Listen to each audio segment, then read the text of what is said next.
તો રાજકોટમાં વધુ એક બ્રિજમાં ભ્રષ્ટાચાર થયો છે। નવા બનેલા બ્રિજમાં જ પોપડા પડવાનું શરૂ થયું। શહેરના દસ્તુર માર્ગ પર નવા બ્રિજમાં પોપડા પડ્યા। લોકાર્પણ થયાના થોડા મહિનામાં જ ભ્રષ્ટાચાર ધડામ થયો હોય તે પ્રકારના દ્રશ્યો છે। પોપડા પડવાનું શરૂ થતાં જ ભ્રષ્ટાચારની ગંધ આવી રહી છે। નવા બ્રિજમાં ગાબડા પડતા કામગીરી સામે પણ અનેક સવાલો ઉઠી રહ્યા છે। તો નવા બનેલા બ્રિજમાં જ પોપડા પડવાનું શરૂ થયું છે। નોંધનીય છે કે આ બ્રિજનું થોડા સમય પહેલા જ લોકાર્પણ થયું છે અને આટલા સમયમાં જ બ્રિજમાં આ રીતે પોપડા પડી ગયા। ત્યારે હાલ જે પ્રકારની ભ્રષ્ટાચારની ગંધ આવી રહી છે, કેવા પ્રકારના સવાલો ઉઠી રહ્યા છે અને શું પરિસ્થિતિ છે તેને લઈને વધુ વિગત સાથે મારી સાથે સંવાદદાતા હાર્દિક જોડાઈ ગયા છે। હાર્દિક, જે બ્રિજનું થોડા સમય પહેલા જ લોકાર્પણ કરવામાં આવ્યું હોય, એ પણ કરોડોનો ખર્ચ કરવામાં આવ્યો હોય, ત્યાં આ રીતે પોપડા પડી જાય?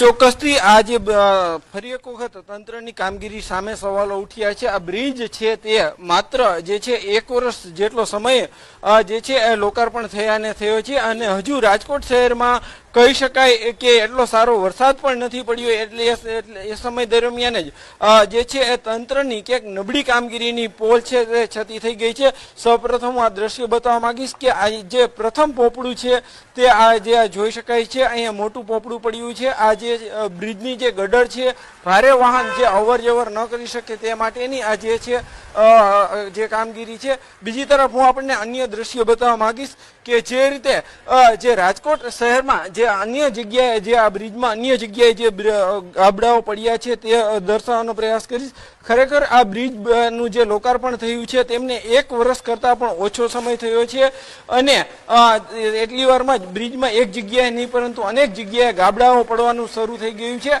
આ જે બ્રિજના જે હાલત છે ત્યાંના હું દ્રશ્યો બતાવવા માંગીશ।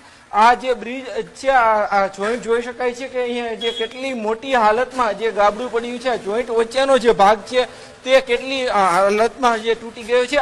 હાથેથી જે આ ભાગ ઉખડી જાય તેવી પરિસ્થિતિ છે જોવા મળી રહી છે। અહીંયા પોપડા છે તે હાથેથી ઉખડી રહ્યા છે, એટલે કે કહી શકાય કે તંત્રની જે છે કામગીરી ખૂબ જ નબળી છે। હું આજે હાથેથી જે પોપડા ઉખડી રહ્યા છે તેના દ્રશ્યો બતાવવા માંગીશ। આંગળીના ટેરવે આ પોપડા છે તે ઉખડી રહ્યા છે અને એમના કારણે જે છે એ તંત્રની કામગીરી સામે સવાલો ઉઠી રહ્યા છે। આ બ્રિજની નીચેથી દરરોજ તો પછી આવી કામગીરી કેમ?